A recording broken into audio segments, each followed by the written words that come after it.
अस्सलाम वालेकुम। आज मैं बताऊंगा आपको डिसीजन मेकिंग की पावर। तो डिसीजन मेकिंग की पावर आप रखेंगे तो आप सफलता की सीढ़ियाँ चढ़ेंगे। डिसीजन मेकिंग एक बहुत ही अहम पावर होती है, आप इसको बेहतर तरीके से समझ सकते हैं। मैं हूं शाकिर जोजा, आप देख रहे हैं हमारा यूट्यूब चैनल माइंड चेंजर। अगर आपने अभी तक भी हमारा चैनल सब्सक्राइब नहीं किया है तो सब्सक्राइब कर लीजिए और घंटे का जो बटन है उसको भी दबा दीजिए। मैं गारंटी के साथ कहता हूं, आप अपनी ज़िंदगी की सफलता की सीढ़ियां बआसानी चढ़ते चले जाएंगे। आइए टॉपिक की तरफ लौटते हैं। डिसीजन मेकिंग आपकी सफलता में एक बहुत अच्छा रोल अदा करता है। अगर आप सफल होना चाहते हैं, धनी होना चाहते हैं या बीमारी से बाहर निकलना चाहते हैं तो एक डिसीजन मेकिंग यानी एक फ़ैसला लें और उस फैसले पर जब तक अंजाम तक ना पहुँचें तब तक उस फैसले पर चलते चले जाएं। मैं इसको समझाने के लिए आपको एक कहानी सुनाता हूँ। एक कंपनी में एक सीईओ की ज़रूरत थी। कंपनी इश्तिहार निकालती है।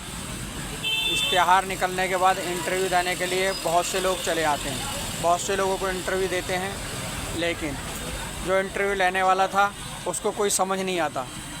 इत्तेफाक से दो दोस्त इंटरव्यू देने आते हैं, दोनों अलग अलग इंटरव्यू देते हैं। दोनों की एक ही क्वालिफ़िकेशन है, एक ही डिग्री है। जब उनसे इंटरव्यू लिया जाता है, इंटरव्यू के अंदर थ्योरिकल भी वो एक जैसे ही जवाब देते हैं। तो इंटरव्यू लेने वाला दोनों को पसंद करता है, पर जगह उसके पास एक ही थी, एक ही जगह खाली थी, एक को ही नौकरी पर रखना था। लास्ट में सीईओ अपने मालिक से मिलता है, उसे बताता है 2 बंदे हैं, उनमें से कौन सा लूँ, मैं डिसीजन नहीं ले पा रहा हूँ। मालिक कहता ठीक है, इनका इंटरव्यू का तरीका मैं बताता हूँ। मालिक कहता है मैं इंटरव्यू लेता हूँ। 3 घोड़े निकलवाता है, एक घोड़े पर मालिक खुद बैठता है, 2 घोड़े उन दोनों को दे देता है। दोनों से बोलता है मेरे साथ चलो। वो जंगल में लेकर जाता है उन्हें। तो देखते क्या है, जंगल में एक तीर आया, 3 रास्तों वाला रास्ता। उस पर पहुंच जाते हैं टी पॉइंट पर। अब कंपनी का मालिक उन दोनों से बोलता है कि भाई ये एक रास्ता सही जाता है और एक रास्ता जंगल में जाके ख़त्म हो जाता है। अब आपको सही रास्ता चुनना है। जो सही रास्ते पर जाएगा मैं उसको नौकरी पर रख लूँगा। और वो चला जाता है वापस कि आप देखता हूँ मैं तुम कौन सा सही रास्ते पे पहले पहुँच के आकर मुझे बता देता है। लेकिन उनको लगता है कि ये मालिक चला गया, पर वो जाता नहीं है। वो पीछे हटकर कुछ दूरी पर जाकर छुपकर फसल के अंदर, जंगल के अंदर फसलें होती हैं, छुपकर उन्हें देखता है क्या करते हैं।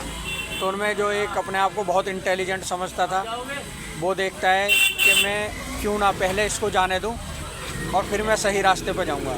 तो उनमें से एक बंदा डिसीजन मेकर, वो फ़ौरन डिसीजन लेता है और एक रास्ता पकड़ के चलने लगता है। दूसरा बंदा उधर ही बैठ जाता है, इंतज़ार करता है कि ये पहुंचता है या नहीं, क्योंकि अगर ये सही रास्ते पर जा रहा होगा तो मैं घोड़ा दौड़ाकर इससे पहले पहुंच जाऊंगा, ये सोचता है। और बैठ के इंतज़ार करता है कुछ देर, लेकिन वो कुछ ही आगे जाकर रास्ता बंद मिलता है उसे, यानी गलत रास्ता था वो।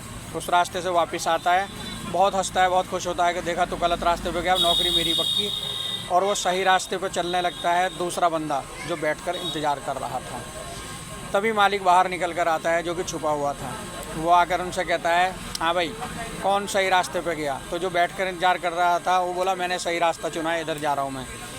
वो बोला और ये बोले गलत रास्ते पे गया, लौट कर वापस आया, इसलिए नौकरी मेरी पक्की। मालिक कहता है नहीं, नौकरी मैं इसको दूंगा जो रास्ते से लौट कर आया है, जिसने गलत रास्ता चुना था और लौट कर आया। तो बड़ा नाराज़ होता है, भाई इसे क्यों, रास्ता तो सही मैंने पकड़ा। बोले नहीं, आप में डिसीजन मेकिंग नहीं है। इसने डिसीजन लिया और डिसीजन के अंत तक गया, रास्ता चेक किया, बंद मिला, उसे लौट कर आकर इसने सही रास्ता ढूंढ लिया, सही रास्ता खोज लिया। इसलिए ये कंपनी के अंदर मेरी कंपनी को ऊपर लेकर चला जाएगा, क्योंकि ये डिसीजन फ़ौरन लेगा। आप डिसीजन लेने में सक्षम नहीं हो, इसलिए मैं आपको रिजेक्ट करता हूँ। तो आप देखिए डिसीजन मेकिंग की पावर। और ये डिसीजन मेकिंग आपकी लाइफ में हर जगह काम आती है।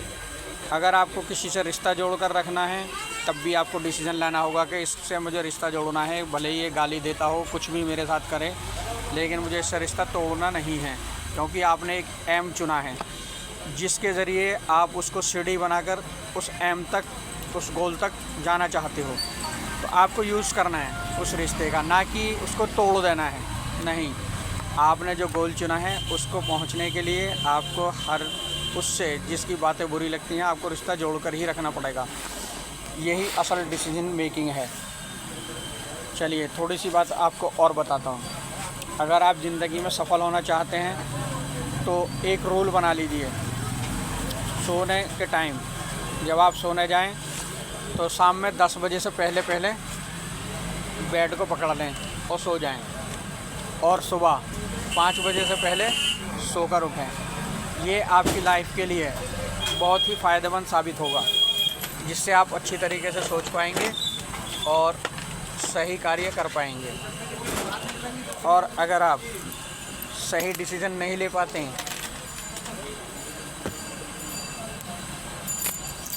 तो कैसे हो रहे हैं भाई, ये लो, तो ये आपके लाइफ के लिए बहुत ज़रूरी है। एक बचपन में हमने पढ़ी थी, early to bed early to rise makes a man healthy wealthy and wise. ये सभी ने पढ़ी होगी पोएम, लेकिन ये लाइफ में आपके लिए बहुत काम आती है। तो इसको आप फॉलो भी करें, सिर्फ ये पढ़ने के लिए नहीं होती, फॉलो करने के लिए होती है। यही आपकी सफलता का मेन राज है।